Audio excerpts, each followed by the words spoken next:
Good evening, ma'am. Good evening, everyone, all the participants. It's a proud privilege to introduce Dr. Ponki Doctor.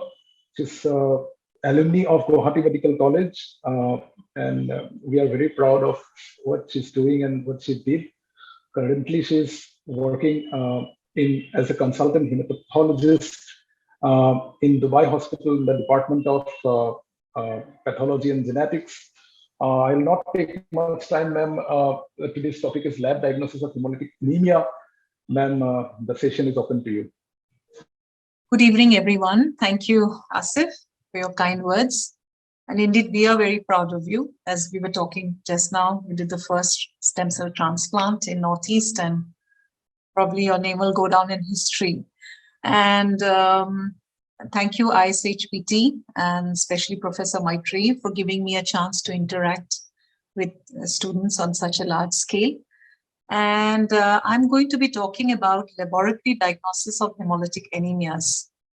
So this is the present hospital where I work, Dubai Hospital. And talking about hemolytic anemia. As the term suggests, anemia that occurs because of breakdown of RBCs is hemolytic anemia. But hemolysis and breakdown of red cells is a continuous process. This is the way by which old tired red cells are being replaced daily. So, the normal lifespan of RBCs is average of about 120 days. And the bone marrow, if the lifespan becomes shortened, the bone marrow can increase production of red cells by even 6 to 8 times, provided everything is okay. Nutritional status is good, the marrow is healthy. So, a lifespan shortening of red cells from 122 days to 20 days to as short as 15 to 20 days also may not lead to any anemia. There will be hemolysis, but that would be a compensated hemolytic state. So hemolytic anemia basically is the anemia that occurs because of shortening of lifespan of RBCs beyond the bone marrow's compensatory capabilities. So basically, hemolytic anemia occurs because of red cell lifespan shortening. This is a concept that must be clear. This term should be clear for everyone.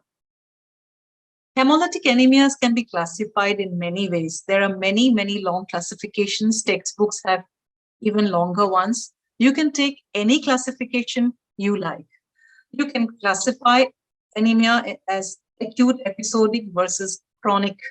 And of course, acute episodic episodes would occur on a chronic process. Inherited versus acquired. Again, sometimes inherited or congenital defects or problems may be detected at a later age. It may not always be possible to differentiate between them. Or one could differentiate or classify based on defects that are or the problems intrinsic to RBCs versus some causes that are extrinsic to RBCs. For example, mechanical damage to RBCs. There's no defect in the RBC, there's something else happening. Another classification is to classify depending on where the hemolysis is occurring. Is it in the intravascular compartment, or is it extravascular? In fact, I personally prefer intravascular versus extravascular because there are few very specific kind of hemolytic anemias that occur more in the intravascular space. And, having that kind of a classification might be helpful when we are approaching any hemolytic anemia to come to a lab diagnosis. So these are just examples of classification. You can have intravascular, extravascular, immune, non-immune. Some could be congenital or congenital versus acquired. Acquired, you can have immune versus non-immune. In the immune, there could be alloimmune versus autoimmune. Non-immune could be so many, mechanical trauma or acquired disorders like PNH. I will not go into the classification. Please look up an extensive classification. You'll find even causes of snake bites and so many heat stroke, so many things so many situations where you may have hemolytic anemia.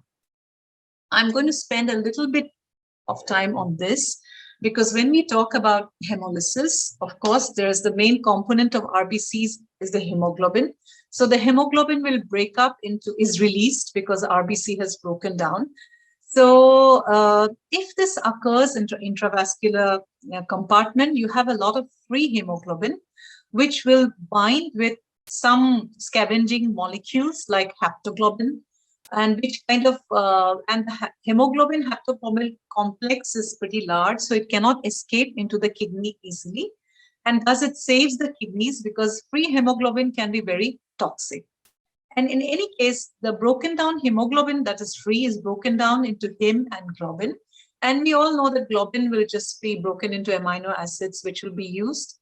The hem part, the protoporphyrin part of the hem, the iron is reutilized, is converted to bilirubin by heme oxygenase, again, which is again converted to, to biliverdin, then bilirubin.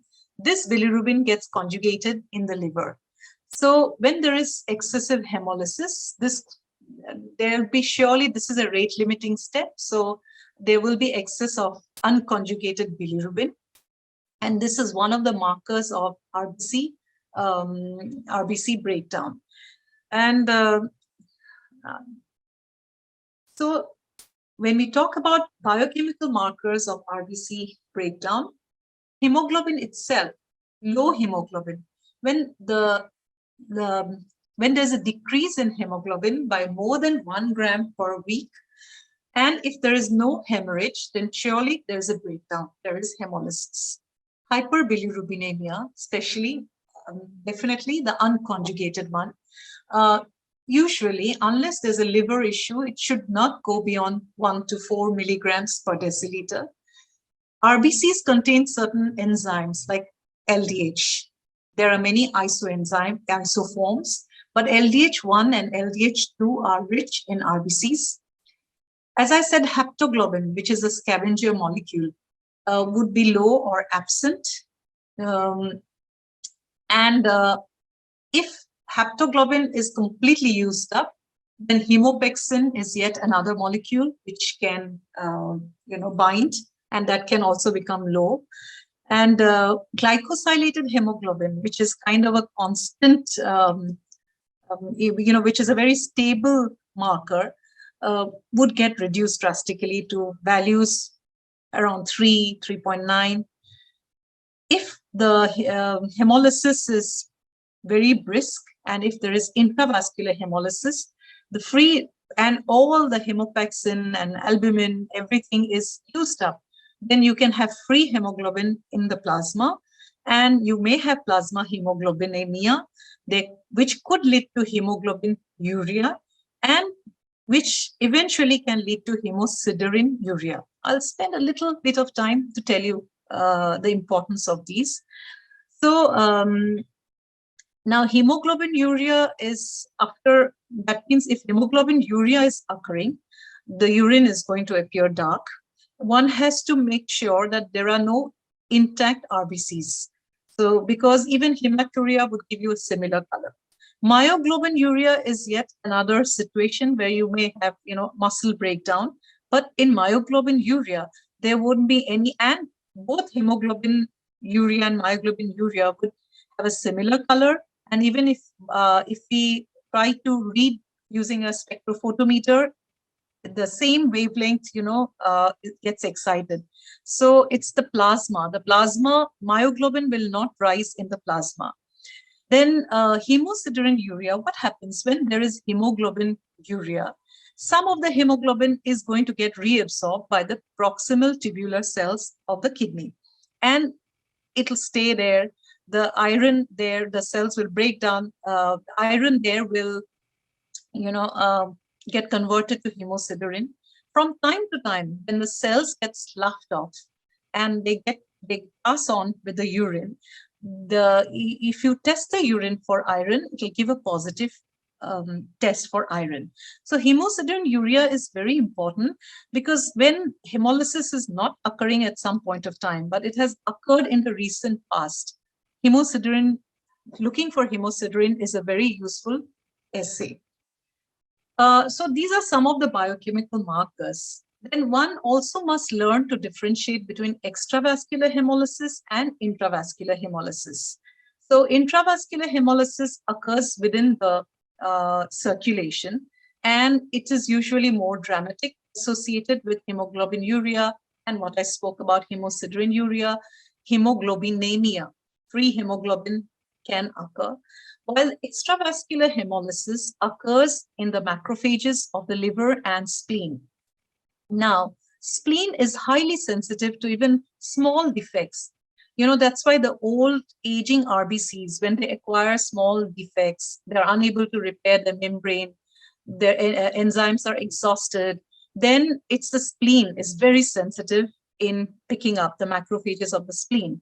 But otherwise, more hemolysis occurs in the liver if there's a lot of damage to the red cells, because liver, there's a lot of blood flow through the liver. But basically, suffice it to say that almost all mononuclear phagocytic system cells are going to be responsible for breakdown of the cells. There are some differences. So as I said, extravascular versus intravascular hemolysis. Extravascular is outside the vascular compartment, so macrophages of liver and spleen. This is, these are all FC receptor mediated kind of uptake of the cells. And there can be some regurgitation into the intravascular compartment, leading to moderate reduction of even haptoglobin. While in the intravascular compartment, usually it is because of some mechanical stress or oxidant stress, and because of plasma hemoglobinemia, haptoglobin is, immediately used up. So it would be very low or absent. Hemoglobinuria and hemosideриnuria would not occur when there is only extravascular hemolysis. Some amount, if there is massive extravascular hemolysis, some amount can spill over into the intravascular compartment. But primarily, these would not occur. Examples of extravascular hemolysis is most of the time autoimmune hemolytic anemias, more so the warm type. You can have some splenomegaly, some history of jaundice, but usually extravascular hemolysis is less dramatic presentation. While when we talk about hemolysis, what we imagine, cola-colored urine, patient has fever, backache, muscle spasms, this is all seen in intravascular hemolysis. So I think it's very useful to be very clear about this, because when we know where hemolysis is occurring, it would also help us to narrow down the possible causes and, come to a diagnosis and to be able to, decide on the investigations and come to a diagnosis. So besides breakdown or markers of RBC breakdown, you are also going to have markers of brisk erythrocytosis, which the marrow would try to do to replace whatever has been lost. And the first thing is reticulocytosis. We all know that reticules are the young RBCs. There is polychromasia. They appear like polychromatic cells because they still have some ribonucleic acid in the peripheral blood. Now, one problem with retic count, we are all used to reticulocyte percentage. I'm sure most of you are now using automated counters with automated retic counts. Otherwise, the manual count involves supravital staining. One has to be very clear that you count enough number of RBCs to express in percentage. Sometimes when the RBC count is low because of breakdown, the reticulocyte percentage may appear a little high. So that needs to be corrected. You have to take into account the patient's hemoglobin or hematocrit and correct the reticulocyte count. A better way, if one has an analyzer, is to get used to absolute reticulocyte counts. Nowadays, in our laboratory, we have started relying on absolute reticulocyte counts, but you need to get used to it. We are not used to those values. Sometimes, however, even with hemolysis, there might be an inadequate reticulocyte response. So if the retic is not high, doesn't mean that there is no hemolysis. There can be nutritional deficiencies like folate. Folate deficiency can occur very quickly if there is increase erythropoiesis. If the bone marrow is not healthy, even a chronic infection, the bone marrow cannot produce properly. And some of the autoimmune hemolytic anemias, antibodies also act against erythroid precursors. In such situations, you may get an inadequate reticulocyte response. Then other features are presence of nucleated red cells. It's the next step after retics. Even nucleated red cells, not normally seen in peripheral blood, may be seen. And if one happens to do a bone marrow, one would see erythroid hyperplasia. And some secondary effects of brisk erythropoiesis could be a megaloblastic change because of folate deficiency. Besides these, one can pick up some specific features and which start actually with the CBC and the blood film morphology. Often the first clue comes from the blood film morphology. One cannot reiterate the importance of looking at the blood film morphology properly and carefully. From the CBC, we know that there is anemia. The indices may suggest that there are, there is a hemoglobinopathy. Presence of spirocytes would suggest that there is a red cell membrane disorder or an immune process where spirocytes are being formed, or any kind of abnormal cells like electrocytes or stomatocytes suggest that there's a red cell membrane disorder. Fragmented RBCs would suggest that there's a red cell fragmentation process on. Hemoglobinopathies can be associated. Sickle cells, if you see it and you're finding hemolysis, the buck stops there. You'll stop all other investigations, but just confirm that there is sickle hemoglobin. Sometimes antibodies, coal antibodies especially, which can cause agglutination of RBCs, can be, in a peripheral blood film, we can see red cell agglutinates. There are some specific changes associated with oxidant damage. And if one actually does a supravital staining, if there's oxidant damage, one can pick up features like Heinz bodies. These are just some examples, but I think our actual investigations will start from the peripheral blood film.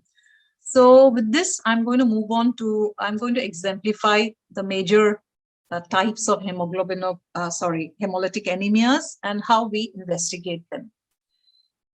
So our approach has to be, of course, two-pronged. Both have to go hand in hand. Clinical features, the clinical suspicion has to come. If there is anemia, there will be pallor, weakness. Often, if it's a chronic hemolysis, the patient will say, I've had jaundice 2-3 times, mild jaundice. There may be splenomegaly, hepatomegaly, and brisk, intravascular hemolysis or hemolysis that is occurring now can lead to fever, low-grade fever, dark-colored urine with hemoglobinuria, backache, and many autoimmune hemolytic anemias are associated with lymphomas. So lymphadenopathy, lymphoma may be the presenting feature. Then comes the laboratory tests, which would start with the CBC, definitely logical, and the retic count should never be missed. It's very, very important. And a good peripheral blood film morphology by somebody who is experienced. And along with that, one has to add the basic biochemical parameters like bilirubin, haptoglobin, LDH. I think these are the most commonly performed. Then comes specific tests. Depending on what we have seen and what we are suspecting from these investigations, we'll go for specific tests. Again, in the specific tests too, we'll have some screening tests. Sometimes that may be enough. Sometimes we might need to do confirmatory assays as well. And now let's go and have a look at some cases. And I will try to cover most classes of most types of hemolytic anemias and wind up with a summary. So this was a 22-year-old male who presented to the emergency with breathlessness. As you can see, there's icterus, pallor, low hemoglobin, LDH is high, retics is also slightly high if you correct it for the degree of anemia. But he also says it was, he passed dark-colored urine, which was positive for hemoglobin, no intact RBCs. suggesting hemoglobinuria, because he came, and when we suspect, and all this is enough to tell us that this is hemolysis going on. Coombs test almost reflexively we do, and we also did the G6PD screen, which was negative. And have a look at the peripheral smear. I hope it's clear enough. And we can see some changes in the RBCs. And these blue arrows show us these empty looking areas in the RBCs, also called hemicoses or blister cells, because there is denatured hemoglobin, which is kind of forming a puddle in one corner, leaving these empty spots. There are some RBCs which appear as if a small portion has been bitten off. And again, the history also, there was history. This patient actually had come 10 days earlier with malaria and had, at that time, he had a normal hemoglobin. So this is nothing but a G6PD deficiency. The G6PD screen was negative. We will discuss this why. So G6PD deficiency is the commonest metabolic red cell disorder. So many people are affected that it's considered almost a polymorphism. And this is the first enzyme in the pentose phosphate pathway. And what G6PD does is actually that it is involved with the synthesis of NADPH, or it reduces NADP to NADPH. This reduced NADPH is necessary to counteract the effects of many oxidant radicals. Oxidant radicals that can be formed because of autooxidation or because of infections or oxidative burst in neutrophils, some drugs, some chemicals. From fava beans also we get something which can cause oxidant damage. All this requires NADPH or reduced NADP. And G6PD enzyme is the most important enzyme for production of NADPH. So its absence can lead to oxidant damage and hemolysis. And there can be various types, more than 230, 40 G6PD variants, genetic changes. And the most severe ones are class 1 and class 2, where the residual G6PD activity is very less. But however, even though class 1 and 2 have similar levels, very low levels, it's the class 1 which is very severe because of differences between the two classes in enzyme kinetics. Though the amount is the same, but the way they behave is different. And in this class 1 person, even without being exposed to some known oxidant, oxidizing substances, can have a chronic non-spirocytic hemolytic anemia. It's a chronic, waxing, waning, low-grade hemolysis will continue. And definitely there will be a neonatal jaundice. And in other cases of G6PD2, neonatal jaundice can be prolonged, can be severe. And so to have a definite diagnosis, one needs to, of course, go for tests, either screening test or a proper G6PD quantitative assay. So what are the indications actually for G6PD testing? Definitely what we had seen, a presentation like that, we have a history, there's a hemoglobinuria, intravascular hemolysis, and we know that this patient had been treated by antimalarials just 10 days ago. We don't need anything else to tell us that it is a G6PD deficiency. So indications are, and sometimes when you are going to, some oxidant drugs you're going to use, it would be prudent actually to test for G6PD. Hemolytic anemia in the newborn, which is non-immune, or there's prolonged or severe neonatal jaundice, or if the red cell morphology is suggestive of oxidant damage. If you have some kind of congenital anemia, and we do not hemolytic anemia, where few spirocytes may be seen, but the major form is not spirocytes, and it could be what I said, the class 1 type of a G6PD deficiency. So these are all situations where we would test. One can go for the screening tests. All the tests actually test the ability of the hemolysate of the patient to reduce, or the NADPH can give you fluorescence. So it's one screening test is a fluorescence spot test. One can also use a hemoglobin reduction test, what I spoke about. Hemoglobin is formed because of oxidation of ferrous to ferric in the hemoglobin, ferric form. And hemoglobin has a different color. Then we add something else to reduce it. And if the hemolysate has enough G6PD, the brown color will become once again reduced like normal blood color, and within a certain period of time. So these are screening tests. But the G6PD assay also, as we had seen earlier, the G6PD actually converts glucose 6-phosphate to 6-phosphogluconate, gluconolactone, with reduction of NADP to NADPH. So all tests that test for G6PD actually detect the rate of reduction of NADP to NADPH. And NADPH has certain properties. It can maybe decolorize or lead to precipitation of certain dyes, so we can measure the color. It can have fluorescence produced when exposed to certain wavelengths of light, and absorption of light by NADPH at again a specific wavelength. These are some of the ways in which we can detect and quantitate NADPH. Before going any further, I would also like to tell you that situations where we have oxidant damage, if we do a supravital staining, the damaged and denatured hemoglobin can be picked up in the form of Haines bodies. And it's these Haines bodies, when the spleen tries to remove them and takes off a portion of the RBC membrane and RBC, that you get those bite cells. Against some concepts, the G6PD gene is located on chromosome X in the telomeric region.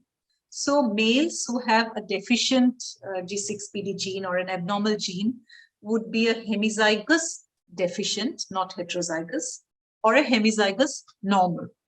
Females can be homozygous normal because they have 2 X chromosomes, can be homozygous deficient, though there would be some production. Complete absence of G6PD is not viable with life.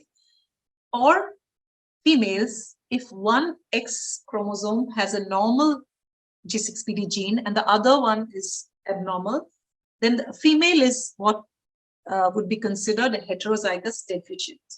Now, the problems is in heterozygous deficient females, you expect the cells to have 50% G6PD activity.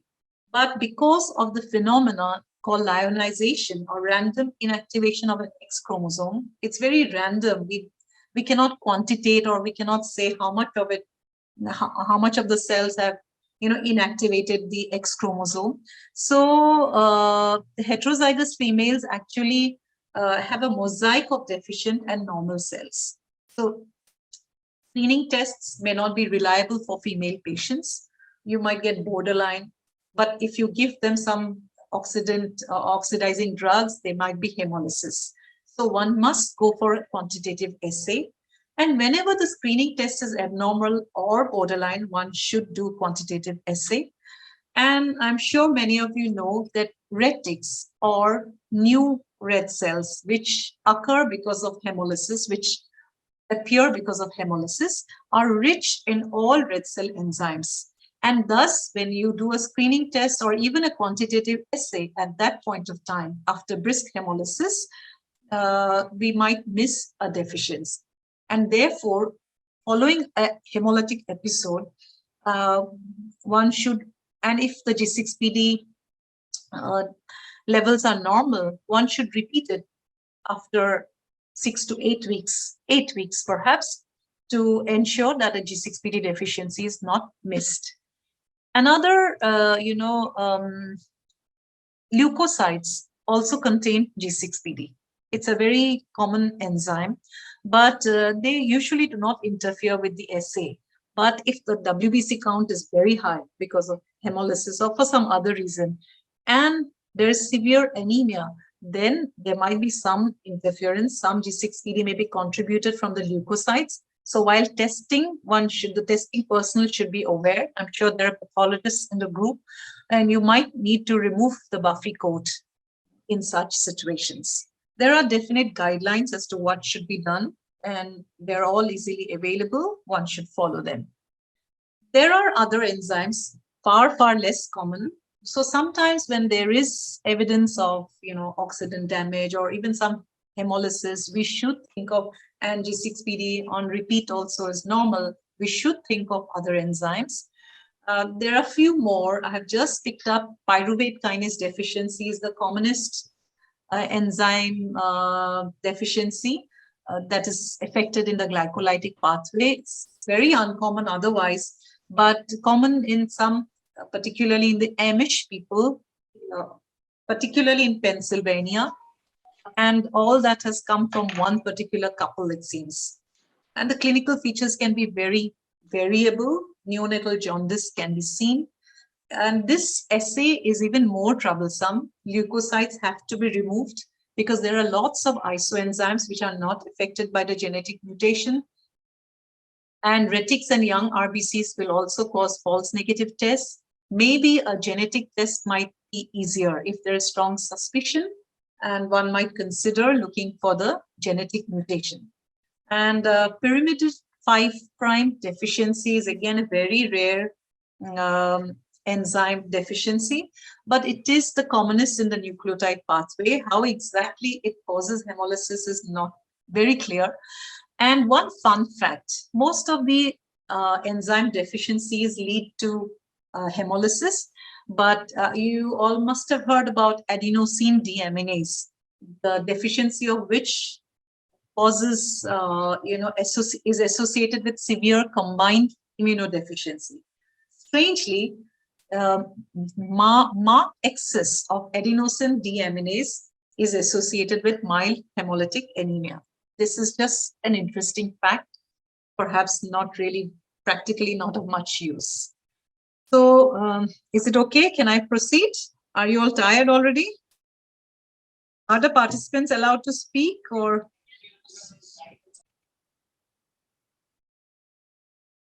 It would be nice to have some interaction. Any questions here at the moment? None. I'll check the chat. No problem. So we move on to yet another class of hemolytic anemia. It's a 55-year-old female who had a 6-month history of, progressive weakness. She's given history of jaundice. This is the peripheral blood film. And unfortunately, I cannot interact, but you can see these dense cells which have no central pallor. These are nothing but spherocytes. You can see the blue large cells. These are the polychromatic cells which represent reticulocytes. So this patient had pallor, had history of jaundice. There was icterus at presentation, just palpable spleen, anemia with some reticulocytosis. Indirect bilirubinemia is there, definitely it is raised, while the WBCs and platelets were normal.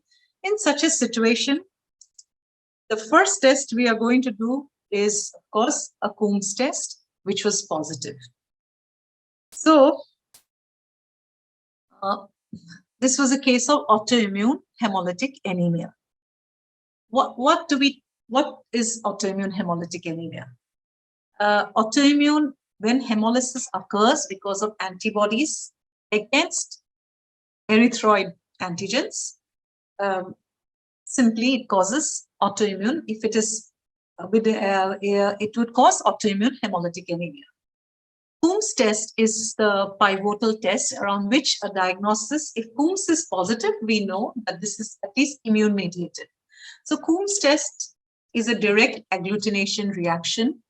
So the basic principle is that there are some antibodies which are formed against the RBCs, but they cannot cause agglutination because they are not large enough or they are not too many, but they are coating the RBCs. And so we treat these RBCs with an antibody against these antibodies. So Coombs reagent is a special serum from a rabbit or some other animal which has been, immunized against human immunoglobulin, and thus this serum has antibodies against human immunoglobulins or even complement components. And thus we add this to the RBCs. These antibodies will link several other antibodies and will help to agglutinate. So the incomplete antibodies which were coating the RBCs but were not able to agglutinate will cause agglutination. This is the principle of the direct Coombs test. So the Coombs test is the most important test when we talk about autoimmune hemolytic anemia. I will not go into alloimmune, but I'll just briefly talk about it, but I won't discuss it in details. And so this is the direct Coombs test where we are adding the Coombs reagent. And indirect Coombs test is basically when we are trying to detect antibodies in the patient's serum. We use reagent erythrocytes, and so there's an extra step, and then we add the Coombs test, a Coombs serum later on. So we have a direct Coombs test and an indirect Coombs test. So autoimmune hemolytic anemia, as exemplified by the case that I discussed, is caused by antibodies against RBC surface antigens. And very simply speaking, there are two types, warm type and cold type. What do we mean by warm? RBCs are not warm, or the antibodies are not warm. What it means that the antibodies bind against the RBC surface antigens with highest affinity or strongest at 37 degrees centigrade. Usually warm type of antibodies are IgG, sometimes IgM, and very rarely even IgA. What happens is that usually the IgG can coat the red cells, or sometimes the IgG can cause some amount of complement activation. You know the complement system. It's a system of catalytic proteins, plasma proteins, which kind of activate each other in a cascade system, rather like the coagulation proteins. So, and if it proceeds till the very end, the whole cascade, if it proceeds, it can cause intravascular hemolysis, because the last components of the complement system can form a very strong lytic substance. But even if it's activated partially, then even the complement components, when it coats the RBCs, will act as an opsonin. So thus the macrophages in the spleen and the liver will pick up these cells and cause extravascular hemolysis. Then the cold reactive antibodies actually bind to temperatures which are much lower than the body temperature. So if they bind at very low temperatures, we are not very bothered, because those are physiologically not achievable within the body. And cold agglutinants that can cause red cell agglutination, or cold antibodies that can cause red cell agglutination, are also called cold agglutinants. Now, two important terms here are thermal amplitude and the titer. If you know that this person has antibodies which seem to be of cold type, we need to know the thermal amplitude, or the highest temperature at which they can bind and they can cause agglutination. If they can bind only at 4 degrees, we are not bothered. So if they are cold, but they can bind even at 30, 28 degrees, 32 degrees, 35 degrees, we will be worried, because those temperatures are attainable in the body at in the periphery, and they can cause agglutination and features like Raynaud's phenomena, cyanosis, etc. Titer is the strength of the antibody, or if we dilute the serum, the highest dilution at which agglutination occurs at the thermal amplitude is the titer. So if we dilute it n number of times, so 1/9 is the dilution, so n is the titer. So as you can see, the pathogenesis is shown here. Usually there is complement-mediated hemolysis, and the complement, as I said, it need not progress. IgG usually cannot activate up to the end. Some IgM can, but even if the RBCs just attracts some complement, that is enough for extravascular for the macrophages to pick them up. The complement just acts as an opsonin. And this is an example of presence of cold agglutinin, where all the RBCs are totally agglutinated. And after incubation at 37 degrees centigrade, the agglutination has reversed slightly. In such a situation, unfortunately, I don't have a CBC report. You'd get a very abnormal CBC. The MCV would be high, MCH, MCHC would be beyond physiological limits. And in such a situation, that should alert you that peripheral smear would have a picture like this. And you cannot release the MCV and MCHC, MCH results. Only result that, and even the RBC count, because the instrument will read this as one cell. So the MCV will be huge. It will be very dense. And the RBC counts will be very low. So the only thing that can be released from the RBCs is just the hemoglobin, because for hemoglobin to be measured, RBCs would be lyse, so it would not be affected by cold agglutinins. So the CBC finding is very, very peculiar. So again, just to sum up, all autoimmune hemolytic anemias could be either the warm antibody type or the cold type. In the cold type 2, please be clear that there can be two types. The cold, secondary cold agglutinin syndrome. These are terminologies that are used. When it is secondary to, say, an infection, often it's a viral infection, and it is called secondary, and it is called cold agglutinin syndrome. While a primary cold agglutinin disease is usually cold antibodies, which can cause agglutination, and the antibodies are clonal. And usually this is associated with a low-grade lymphoproliferative bone marrow disorder. Often, now it's also understood that often this low-grade lymphoproliferative disorder may not really be, classifiable as a marginal zone. We all know that all lymphoproliferative disorders have a tendency to form antibodies, but some of them will not have, you will not be able to come to a specific diagnosis, but they form cold, so they are called cold agglutinin disease. So when you have cold antibodies, one should definitely think of going right up to the bone marrow and even flow cytometry. You can have some mixed type where you have some warm antibodies and cold antibodies. And a very peculiar type of autoimmune hemolytic anemia is a paroxysmal cold hemoglobinuria. It's not very common nowadays. It used to be seen with tertiary syphilis, which is no longer very common, but still seen from time to time post some viral infections in children. This is very peculiar in the sense that this is an IgG antibody, but it binds to the red cells at a very low temperature and binds complement to. The complement for it to be active needs higher temperature.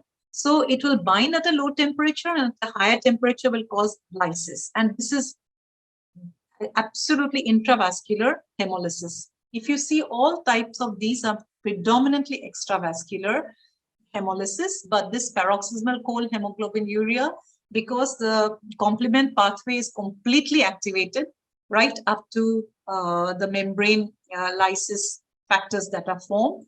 And therefore, this is a very peculiar kind of a very interesting kind of a hemolytic anemia. And as I said, what they usually do is the Donat-Landsteiner test, which picks up the antibodies associated with paroxysmal cold hemoglobinuria, where you need to incubate the patient's serum with some donor RBCs, because the patient's serum has those specific antibodies, and they need to be incubated first at a very cold temperature, and then at a slightly higher temperature. Surely you'll see some hemolysis if the particular antibody is present. If you add fresh serum, which is a source of complement, this can become even more, brisk. More hemolysis can be seen, and in parallel, one should run controls where maybe one tube would be kept only in cold, not at 37. One tube would be kept only at 37, not in cold, which proves that for hemolysis to occur, first the donor RBCs, or these are the reagent RBCs exposed to the patient's serum, first must be kept at cold. That's where the binding will occur, while the hemolysis will occur only when the complement can act at a higher temperature. So this is the donor Landsteiner test. It's also called a biphasic antibody. So again, summarizing it, if you have hemolysis and you are suspecting autoimmune hemolysis, you would go for a Coombs test. Now, important is Coombs test. The first Coombs sera that we would use is a polyspecific. It would react against immunoglobulins as well as against complement. Only it's kind of a screening test. If it is positive, one can do a Coombs test with a monospecific antisera. Here, the antibody will be specific and will be able to differentiate between IgG, IgM, or complement component. So usually the warm type has only IgG. Sometimes you can find some complement, some part of complement. But if you have complement, you should definitely look for cold antibodies. How? We do all these Coombs tests at 37 degrees centigrade. In such a situation where we want to look for cold antibodies, we should do at room temperature, which is 18 to 24 degrees. And if we find cold antibodies, we should also do serial dilution to know about the titer. Because if the titer is very low, it may be just very non-specific. And one important thing to consider is that there can be Coombs negative hemolytic, autoimmune hemolytic anemia. And this can occur because if the antibody may be weak, and in spite of our best efforts, we may not be able to pick it up in a routine laboratory. And you might need to send for very sensitive assays like a flow cytometry to a referral center if necessary. Sometimes IgA, most of the time, the polyspecific antisera and even the monospecific antisera, IgA is not available. So if it's IgA, one rare type, you'll not pick up. And sometimes you might try to eluate out the antibody from the cells, concentrate it, and we might pick it up. And a false positive Coombs test is also possible with the use of daratumumab, IVIG therapy, some paraproteinemias, hypergammaglobulinemia. But if there's no hemolysis, there's no problem, just a Coombs test with nothing, we ignore. We are not going to do anything about it. So this is how we will follow up a case suspected to have autoimmune hemolytic anemia. One thing one should be clear is that usually the cold antibodies, you will find only complement. Don't expect to find IgM. If you find complement, you should consider cold, and IgG is usually warm. Then similar picture, but in a very different clinical scenario. A 12-year-old male has, similar spirocytes and polychromatic cells, and has been admitted with abdominal pain. And basically, he had multiple gallstones. 12-year-old boy, multiple gallstones, likely to be pigment stones because of breakdown of him, and some splenomegaly. Retics are raised. And by reflex, we will do a Coombs test. Coombs is negative, and he had a positive family history. So this is a very prototypical case of hereditary spherocytosis, which is an RBC membrane disorder, and the cells acquire a spheroidal shape or appearance, and many times, and there are many, often 75 to 80% cases are autosomal dominant. So there will be some positive family history. So if we have positive family history, we have a picture like this, that's all. We may not go any further. We need not go any further. we may be just happy at this point of time. Something very similar is hereditary elliptocytosis. Again, you can see sometimes the elliptocytes can be less than what you are seeing. It can vary from 10 to 100%, but definition says that you should have at least 25%, where you may not even do anything further. And if you have these clinical features, you know that you are dealing with a hereditary elliptocytosis. And a bad brother of hereditary elliptocytosis is hereditary pyropoikilocytosis, which is associated with microcytosis. Again, this is a red cell membrane disorder where you have far more poikilocytosis than what you saw in the previous smears. And this case was, some reason the child was not very small. It was a 10-year-old child and was not picked up earlier, but it was only after the blood film that they went back and saw that, yes, the child had splenomegaly and there was a positive family history. So these are all red cell membrane disorders. We need to have some idea of the red cell membrane structure before we go any further. Don't worry, I'm not going to talk about all these proteins and molecules, even I don't know. But basically what we need to understand is that a red cell membrane is a lipid bilayer membrane, the cell membrane, which has, and just below that is a cytoskeletal network, cytoskeletal of some proteins.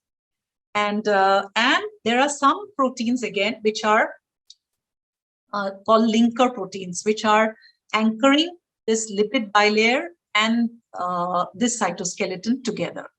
So usually the vertical interactions are between spectrin and actin interactions. And if there is a problem here, they usually cause hereditary spherocytosis. While if there is a problem in interaction in the horizontal linkages, usually you get disorders like hereditary elliptocytosis, and a very severe form is hereditary pyropoikilocytosis. Besides this, there are certain channels which take care of the intracellular sodium and potassium. RBCs are very rich in potassium, and potassium content is much higher than outside the cell. And to maintain that, the potassium would tend to diffuse out. Anything from higher concentration will diffuse to low concentration. So there are some pumps which need energy and which pump in the potassium to maintain the levels. So if there are any proteins, and if the genes for these proteins are defective, there can be defect in these pumps, and we can have disorders like hereditary stomatocytosis, where you can have a dehydrated form and as well as an overhydrated form. Most of the time, when we have something like this and patient is okay so far, we are not bothered. Sometimes you might need to take a decision for splenectomy if the anemia is very severe or the person has an ulcer that is not healing and we want to, take out the spleen. Then the hereditary stomatocytosis, both dehydrated and overhydrated forms, splenectomy is an absolute no-no because they are often associated post-spleen even more with thromboembolic phenomena. So in some situations, we might need to investigate further. One needs to know more. And therefore, one has to have some basic knowledge of all the proteins. Now, why the cells take a spheroidal shape? Actually, all these disorders, because of the changes in the RBC membrane, the RBCs become less deformable. RBC in its span of 100 to 120 days has to traverse through many areas, especially the splenic, within the spleen. It has to, it is subjected to a lot of stresses and a lot of difficult situations. So it has to be elastic, has to be deformable. But because of loss of deformability, it will spend more time, has more difficulty in traversing through some situations, which leads to loss of surface area. And spherocyte will be formed, which will be even more rigid, and there's a tendency for splenic sequestration and breakdown. Spherocyte is formed because of loss of membrane, surface membrane, because spheroidal shape is the shape that can accommodate maximum volume for the least surface area. So whenever there's membrane loss, there will be some spherocyte formation. So we all have heard and we know about the osmotic fragility test and what is its current role now. Now, in osmotic fragility, it's nothing but red cells are exposed to hypotonic saline solutions of varying strengths. Hypotonic means we reduce the strength of the saline solution and we expose the red cells. We take whole series of tubes, add the same amount of red cells to each tube, and we look for hemolysis. Because normal RBCs, they have a little bit of extra membrane. So once they're exposed to hypotonic saline, anything that is hypotonic will mean that through osmosis, water is going to enter the RBCs. But if spherocytes are present, means there's shortage of cell membrane. So the cells will just burst. They cannot expand. They cannot take in any more water. This is the principle of osmotic fragility testing. But what's the point of doing this? Whenever spherocytes are present, they can be seen even in autoimmune hemolytic anemia. In autoimmune hemolytic anemia, why do spherocytes form? Because on the surface, there is antibody. The spleen tries to remove the antibody. With each passage of the RBC through the spleen, there will be some loss of cell membrane leading to formation of spherocytes. So though the mechanism, the final mechanism is same, but the etiology is totally different, but spherocytes are present. And it will also have the same osmotic fragility will be increased. So osmotic fragility only confirms what you have already seen. Sometimes if you're suspecting, not sure of spherocytes, an incubated osmotic fragility where the blood is kept overnight can, be helpful. But this is a tedious test. And one very important step is to ensure that in each tube, the same amount of blood is added. If we add a little extra blood in one tube, then you'll falsely say that there's more hemolysis in that tube. That's the most important step. And one should avoid EDT and other salts because we don't want to add to the salt load in this tubes. Then finally we read the color. We read the color using a photo colorimeter or some kind of spectrophotometer, and the tube which has only distilled water will have 100%. We assume that hemolysis is 100%, while the normal saline tube has 0 hemolysis. So from that we can calculate the amount of hemolysis, plot it against the strength, and you can see that in spherocytosis, the lysis will start much earlier. At much higher strengths of saline, lysis will start. While situations where there is no hemoglobin in the cell where there's a lot of excess RBCs, excess RBC membrane, the osmotic fragility will be decreased, as is commonly seen in thalassemia major. In fact, Nestor test, which is a screening test for thalassemia trait, is based on this principle. But as we've seen, it's extremely tedious. You can spend the whole day there doing this, and it doesn't add, it's not specific. We have fortunately some better tests.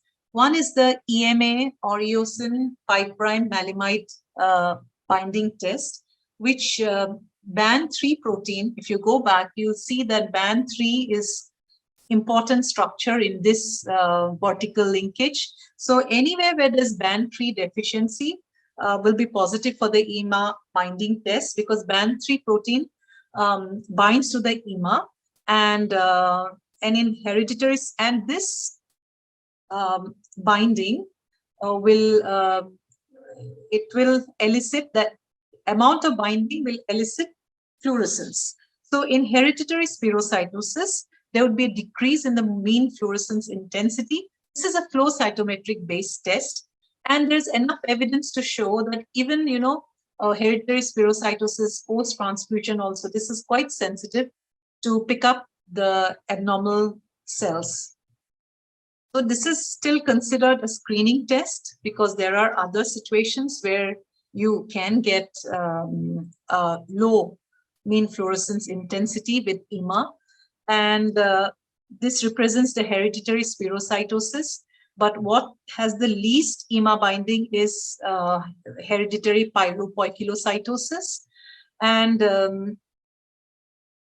there's yet another test called ectocytometry, which exposes the RBCs to various kinds of stresses and strains, and various measurements are made on their change. And this tells us quite a lot about the ability to undergo stress, ability to expand, ability to elongate. And so a combination of these tests, these are still considered, can help us to differentiate. In routinely, most of the time we do not require, but these are in special centers. And when it's very vital that we need to know exactly what is happening. For example, the EMA binding test. In hereditary spherocytosis, the EMA binding test would have reduced fluorescence. But you also get reduced fluorescence in another type, congenital dyserythropoietic anemia type 2. But if you use a combination of various tests, it is possible to differentiate between all types of even dehydrated hereditary stomatocytosis, which is a defect of the pump of the potassium pump, or the overhydrated hereditary stomatocytosis.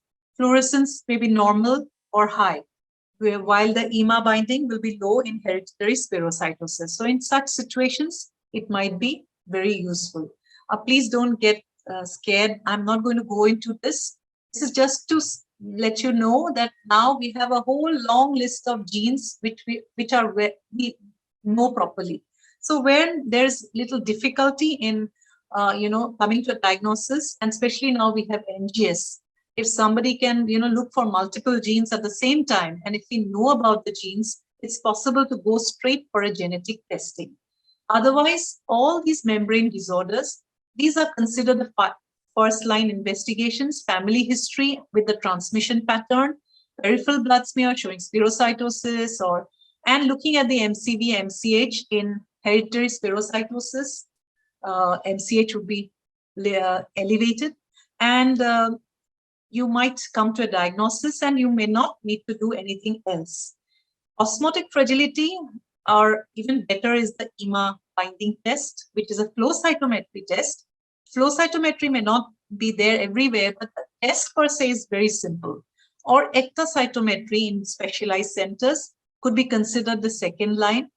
And perhaps the third line is, SDH page or electrophoresis of the membrane proteins, which will differentiate and will show absence of particular proteins.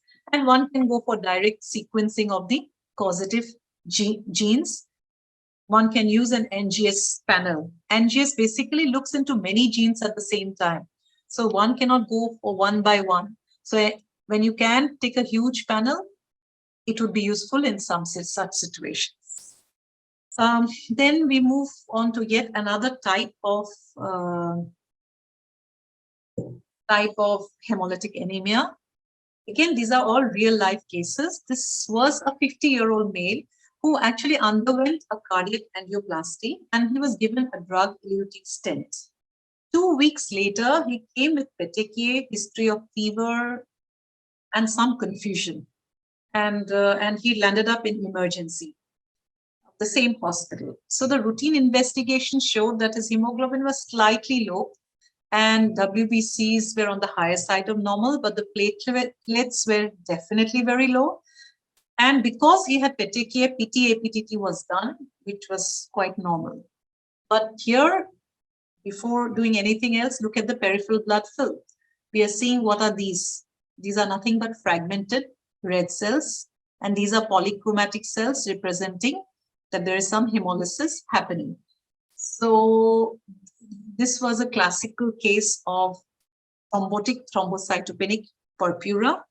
And this happened because this patient was given clopidogrel. Clopidogrel is a known offender, and such patients need to be put on plasmapheresis, plasma exchange. Otherwise, the mortality can be pretty high. But before making a diagnosis of, or saying that there are fragmented cells, which are called schistocytes, one has to know what exactly is a schistocyte. Just a slightly misshapen RBC, which may have a pointed N, doesn't make it a schistocyte. There are definite guidelines that fragmented cells comparatively will always be smaller than an intact red cell, can have various shapes and sizes, but they would lack central pallor. And because of the breakdown, some microspirocytes are also formed. So when we are actually counting them, we can include the microspirocytes only when you have the other well-defined schistocytes. So if you are saying schistocytes, and along with them, if we have microspirocytes, we can include them in the schistocyte count. And also to say that this is fragmentation is the main issue, then schistocyte should be the most prominent abnormality in the peripheral blood flow, because some amount of fragmentation can be seen in so many situations. To be specific, to say that this is a microangiopathic hemolysis, one has to be aware that this is the main abnormality on the peripheral blood. So we see fragmented cells whenever there is a mechanical trauma or there is some kind of angiopathy. So the cells are traumatized when they're passing through the blood vessels. Even if you have malignant hypertension, this can occur. If there is turbulence because of an abnormal valve or a mechanical valve, this trauma, this can happen. But in those situations, we are not that worried. But if we have what is known as thrombotic thrombocytopenic purpura because of a deficiency of adamantase 13, which takes care of the ultra with a very large forms of von Willebrand antigen. But if in its absence, those large forms will automatically form tiny clots all over, thrombi all over, which causes a lot of tissue damage. And the RBCs, because of this thrombi, RBCs also fragment and the platelets are consumed. This is an entirely different picture and which is a very serious situation. And this needs to be differentiated. Often the person will have renal failure. There are certain criteria. I'm not going to talk about them, but LDH will be very, very high because LDH would be high wherever this hemolysis. But in TTP, because of extensive tissue damage, LDH is also released. The source of LDH is manifold. So the LDH is a very important marker to follow. So when you have a clinical suspicion or even some automated cell counters can give you a flag for a fragmented red cell, one should look for fragmented red cells. If they're there, one should also know that, a very occasional rare one in the absence of any other feature, one shouldn't get worried. One shouldn't get worried about over every blood film. So in premature small babies, one should have, more than 1%, more than 5%, because in small babies, you can have 1 to 2% fragmented cells anyway. For adults, at least 1%. And so therefore one has to, the number also has to be significant. And then there are so many other situations which can, even severe vitamin B12 deficiency would be associated with some amount of fragmentation. But TTP needs to be different, needs to be separated out because the treatment is very specific. And if we do not treat urgently, the mortality can be as high as 90%. Then I would like to, I'm coming to the end of my presentation, a very peculiar kind of a hemolytic anemia. Again, this was a real life case many, many years ago. An 18-year-old male had epistaxis, gum bleeds, pancytopenia, and with a low retic count, and the bone marrow showed a markedly hypocellular bone marrow, and he was diagnosed as a case of aplastic anemia. He was admitted in the hospital for aplastic anemia therapy. Strangely, it took some time to arrange ATG, arrange money. In the hospital, suddenly he said that I have passed dark-colored urine. And so the urine was tested. It was positive for hemoglobin.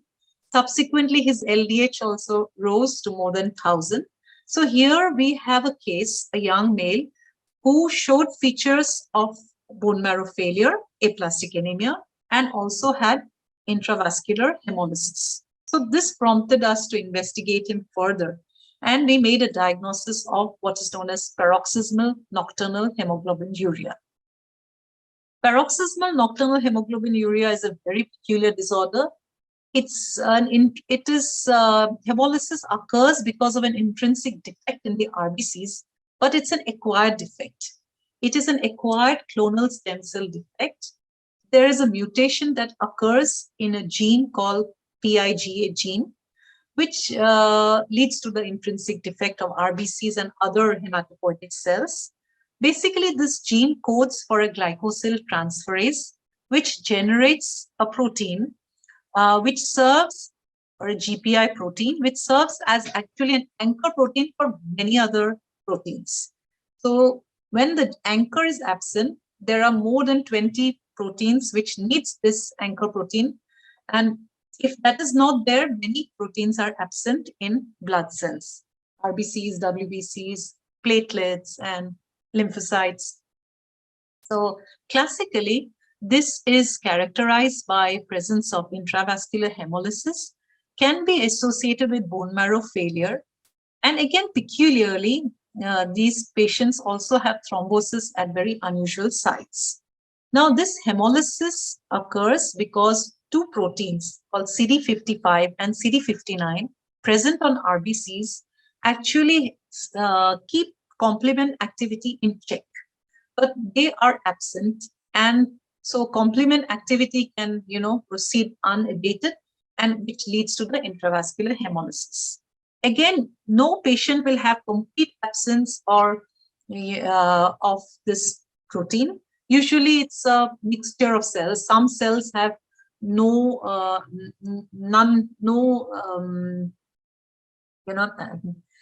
or very severe deficiency of this GPI anchor. Some will have some. So there's always a mosaicism of cells, and also the presentation can be very variable. Unless you have a high index of suspicion, sometimes you may not think of. There may be slight cytopenia. Because of intravascular hemolysis, iron is lost with the hemolysis. There can be refractory iron deficiency. Patient may have thrombosis. And of course, now awareness is much more, or patient can present it about Chiari. So any abnormal thrombosis at unusual sites, one should think of PNH. So the diagnosis, you would get features of intravascular hemolysis. And if it is not very obvious, it's here that urine hemosiderin would be helpful, which would indicate that hemolysis had occurred from in the past. And traditionally, Ham's test and sucrose lysis tests were done. You need a series of tubes. Somewhere you put complement, somewhere you don't. But now I think the confirmatory test, if you have a high index of suspicion, and if we go for the flow cytometry test, it has become relatively easy. And so flow cytometry tries to determine or tries to demonstrate absence of GPI anchored proteins on RBCs, neutrophils, or monocytes, not lymphocytes, because lymphocytes have a very long, lifespan. And then, lymphocyte, if the disease is of recent onset, we might miss them. So the basic principle is that, flow cytometry is basically based on detection of antigens using antibodies against specific antigens expressed by certain cells. So the neutrophils, the whole idea is to use two antibodies which will pick up the neutrophils and then to look for specific GPI anchored proteins.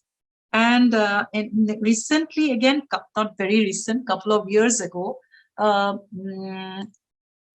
bacterial toxin called aerolysin, which is modified so that it doesn't cause lysis of the cells, has been found that it also attaches to the GPI anchor. So this bacterial toxin, which is linked to a fluorescent label, can also be very successfully used for flow cytometry of PNH. And this is just an example of from a guideline given as to how to write out a report. So basically in the RBCs, we look for CD55 and CD59. Here, I think only CD59, because CD59 is, as I said, is something that controls the complement activity. In its absence, hemolysis is caused.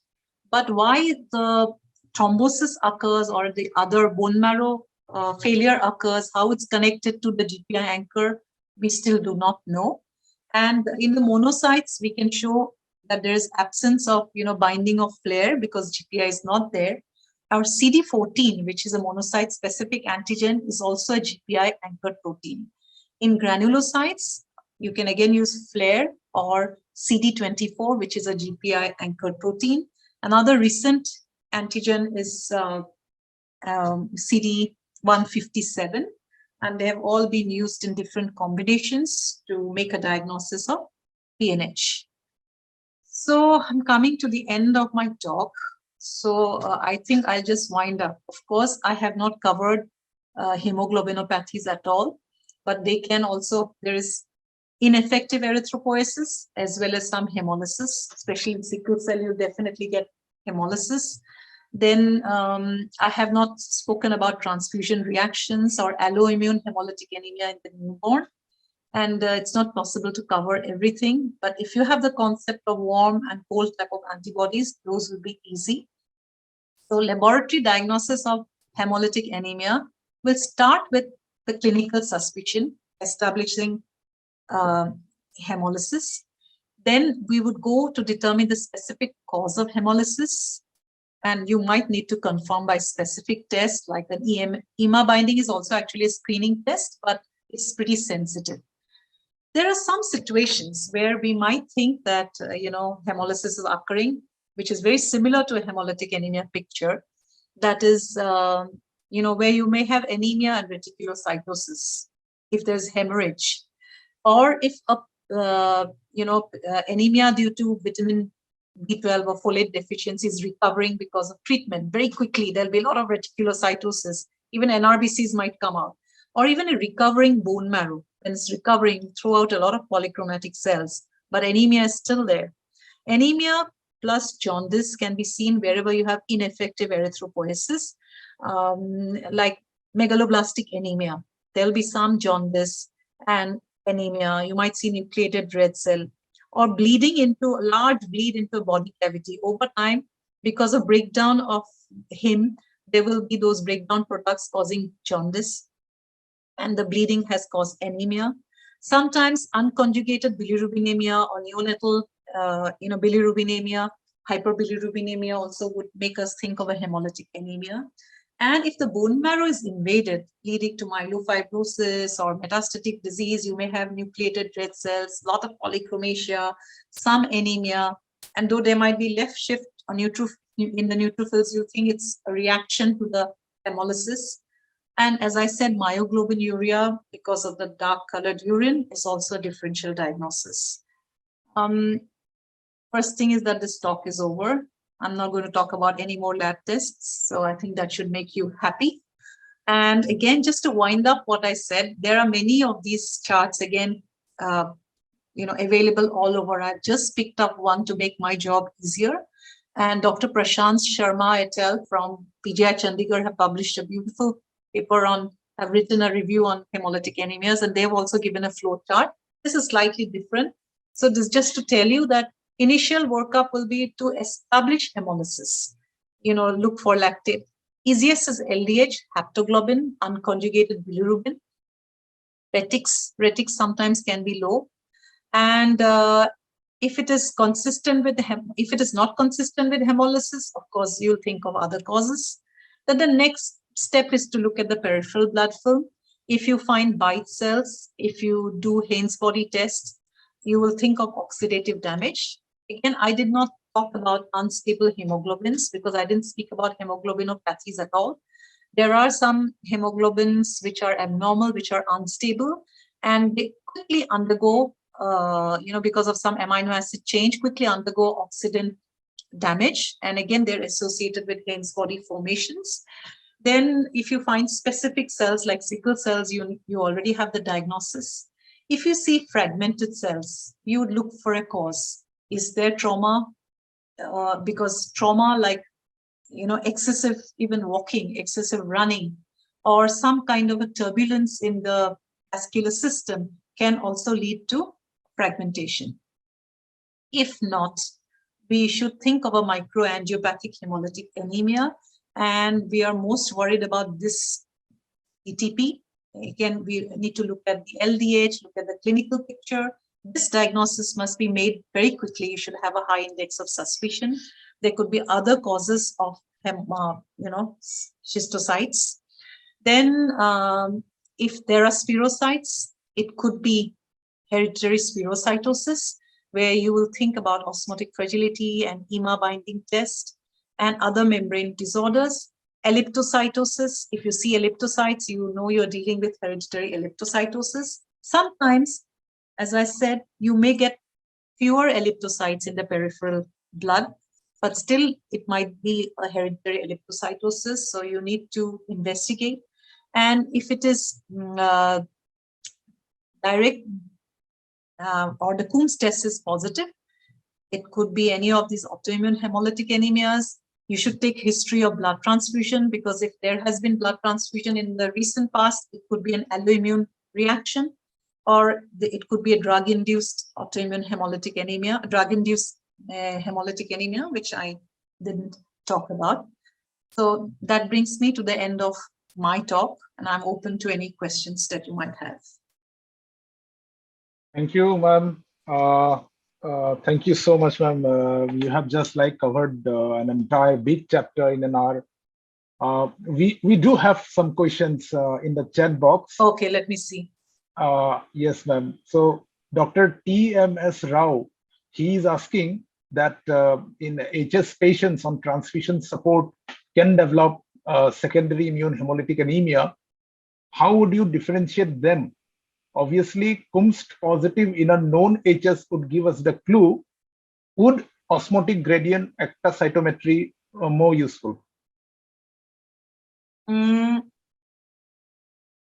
is the question written here? Yes, ma'am. It is in the chat box.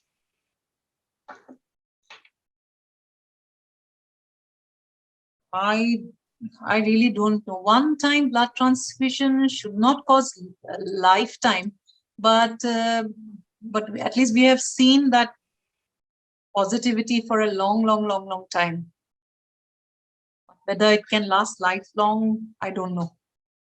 You would know more probably. Ma'am, I just wanted to ask you that, ma'am, regarding allo antibodies, yes. How long, ma'am, do you think it will persist? I mean, after the last transfusion? Up to the, actually it's difficult. One is simple, straightforward, is that up to the lifespan of the RBCs, 3 months. But the whole process, once it is, started, alloimmunization, antibodies can continue to form in many ways. So, sorry, I cannot answer this question. No, we have a and problem. I'm not a transfusion expert either. So that's sometimes we have a problem in say thalassemia patient, thalassemia intermediate patients wanted to undergo splenectomy because of persistent anemia. But then when we work up and we find that the patient's the Coombs test is O positive, and that turns out to be allo antibodies. So there is no way that we can carry out a elective splenectomy at low hemoglobin and also transfuse blood at that point of time. Yes, but actually, that's a whole long different chapter altogether, because you also need to know the antibody specificity, and that's a totally different line of investigation altogether. So I really haven't, my talk hasn't covered that at all. Okay. So, ma'am, there is another question from Dr. TMS Rao. He's asking that in our audit, we found use of 24 gene needles for blood draws associated with spurious histiocytosis. I mean, probably he's asking about microangiopathic hemolytic anemias using small needles. Such a big, it's too big by any standard. We don't see. Okay. It's 24% is really a huge number. But usually you will not find 1%. 1% means in the one field, we see around 200, maximum 300 RBCs. So you need to see 2-3 cells per field. So one occasional one, that's why we have a cutoff. And the role of non-compatible PRBC transfusion. We try to find compatibility. And if we don't, we give the least incompatible one anyway, when it's life-saving.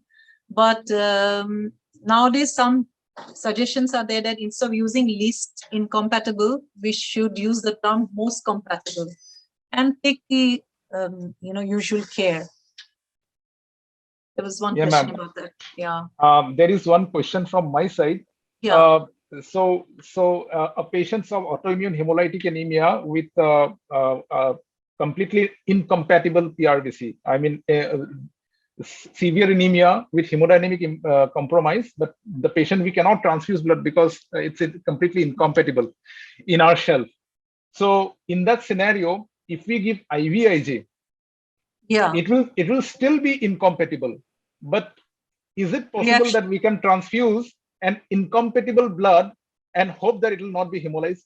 Usually what we do is we test for as many as possible, and we test for as many as possible. And wherever the reaction is the minimum, the strength of reaction is minimum, and whichever is the best solution, that's the one we will authorize. And that also has to be accepted by the clinician. He has to be fully aware that this is the situation in which we are releasing that particular unit. And that's what we follow. Okay. Ma'am, another question is that regarding the thermal amplitude of autoantibodies. So we have patients from Highlands who have autoimmune hemolytic anemia, and in such a scenario, it becomes important to us to know the thermal amplitude. Yes. So we'll ask whether they have to go back home or not. Now, when we test for thermal amplitude, the container of the, I mean the vacutainer of the blood, is it okay that we keep it in the fridge at 4 degrees Celsius and then test it in the tube agglutination? And if it is not, and we examine the agglutinations, and then the same vial is again warmed to 8 degrees Celsius or maybe 12 degrees Celsius, and then 16 and 20 degrees Celsius, 25 degrees Celsius, or is that the right approach, or we have to actually multiple qubits in that specific temperatures and run the test in that order? We actually put multiple in different, there are different, like up to at least, we won't be so bothered about 4 degrees. We are more into 15, 20. I cannot tell you right now. We have 3 or 4 levels somewhere near. We look for only if it is something that, the thermal amplitude is higher, will it be significant clinically. Right.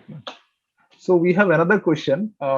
This is any I hope it's not to do with blood banking. I'm really not a blood bank expert, so that's slightly different. Dr. Siaram Didal from AIDS, he's asking about a child with splenomegaly, low reticulocyte count, transfusion dependent. Low reticulocyte count. Yeah, okay. HPLC is normal, and PNH IHA has been ruled out. What is the probable cause? Could it be a congenital dyserythropoiesis? Has a marrow been done? Yeah. That is what I would think of. Splenomegaly, CDA type 2 can be a possibility. Yeah. Any case of chronic hemolysis with porphyria as a positive for some related gene. Okay, negative for CDA2. It's must be one of those very rare ones. Yes, ma'am. And even, ma'am, alpha thalassemia, I do not know the HPLCs out there, but our HPLCs, they do not report alpha thalassemias.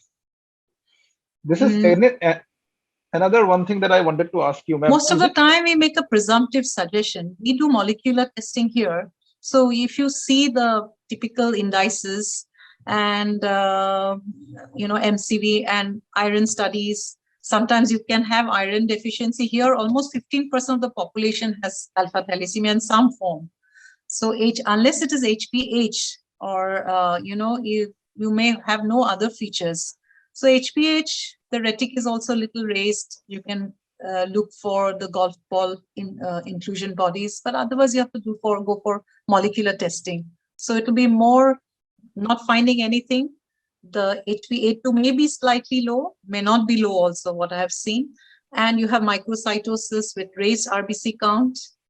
There's no iron deficiency, or you can correct the iron, repeat the HPLC or repeat the CBC, and still there's microcytosis. We would think of associated alpha thalassemia in some form or the other. Yes, ma'am. So negative CDA. I think, ma'am, use at least 11 cell panel and identify the antibody. Again, transfusion medicine. Okay. That is, I haven't covered that at all. That we can have a separate lecture for that. My whole idea is I expect that there are a lot of PG students. So I hope they're clear about what is the definition of hemolytic anemia, extravascular hemolysis versus intravascular hemolysis, and about the membrane disorders, what one needs to be aware of, what are the new tests available, and then autoimmune hemolytic anemia, warm, cold, PCH, and in this only the alloimmune is, again, it's a little more detailed. One has to be aware of the RBC antigens, and then about the enzymopathies and about when one should suspect and which are the really serious microangiopathic situations. Right, ma'am.